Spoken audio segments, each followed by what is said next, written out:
je viens de Bruxelles, franchement, merci.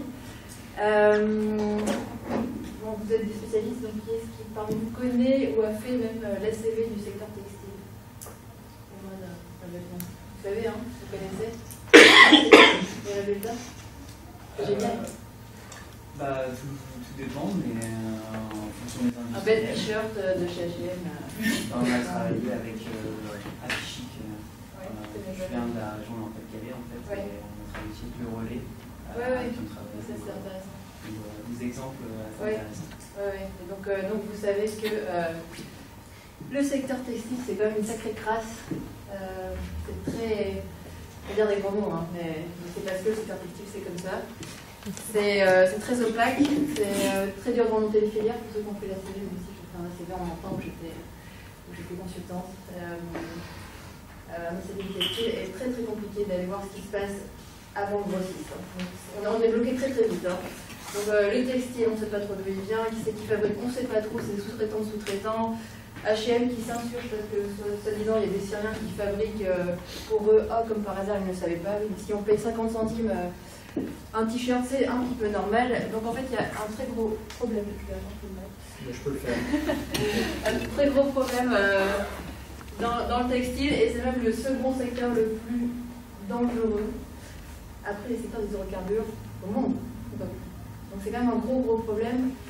C'est un secteur qui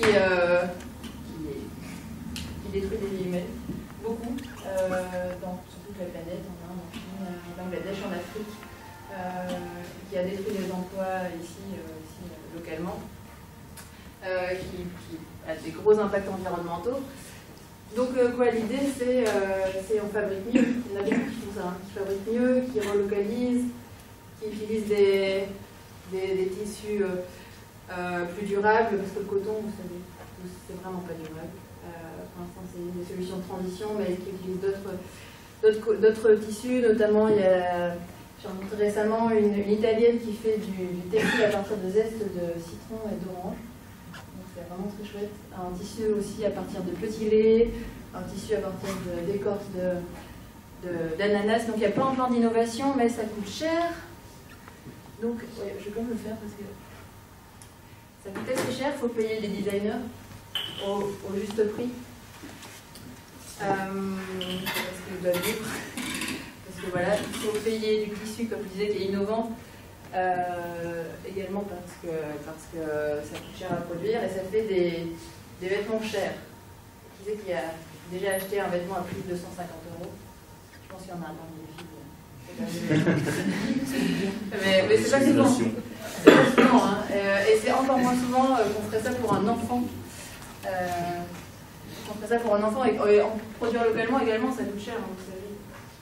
Le taux horaire est comme fort différent en France, ou même en Belgique, encore plus cher qu'au Bangladesh. Donc voilà, il y a un petit problème sur produire mieux, oui, mais pour qui? Pour une élite, encore comme élite. Produire plus durable, c'est pas ça qui va sauver la planète si on produit des petites séries pour une élite qui va acheter ça assez cher. Et donc l'idée, ici, donc on est vraiment dans le produit qui devient un service. On loue les vêtements que nous fabriquons nous-mêmes pour des enfants.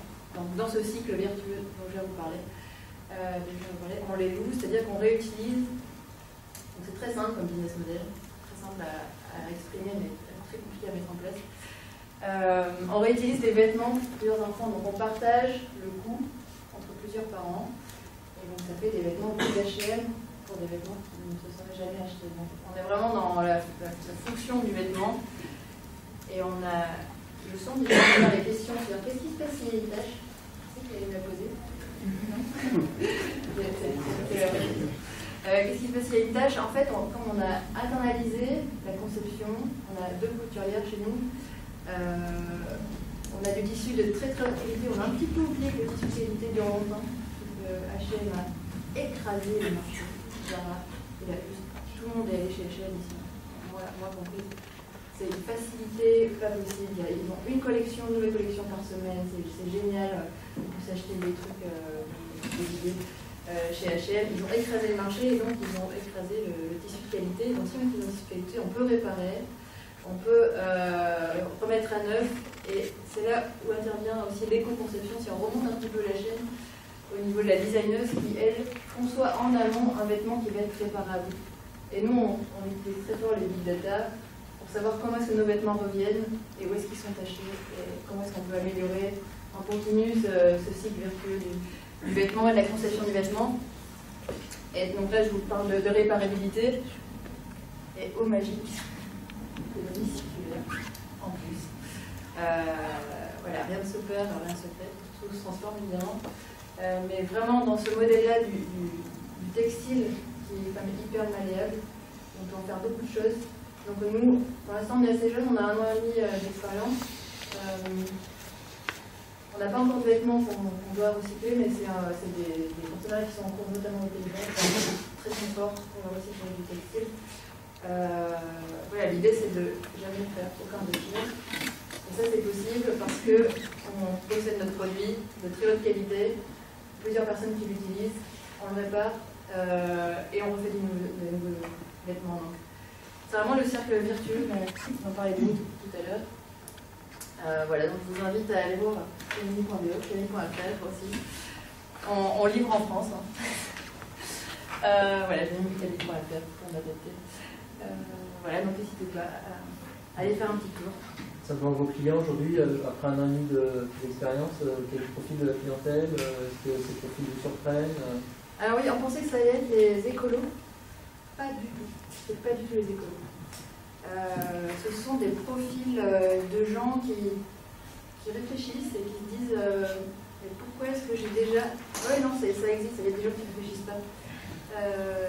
Pourquoi est-ce que je vais acheter 60 € un petit gilet une fois tous les 2 mois, qui ne sert absolument à rien. Et donc c'est des gens qui voient vraiment l'intérêt économique, premièrement.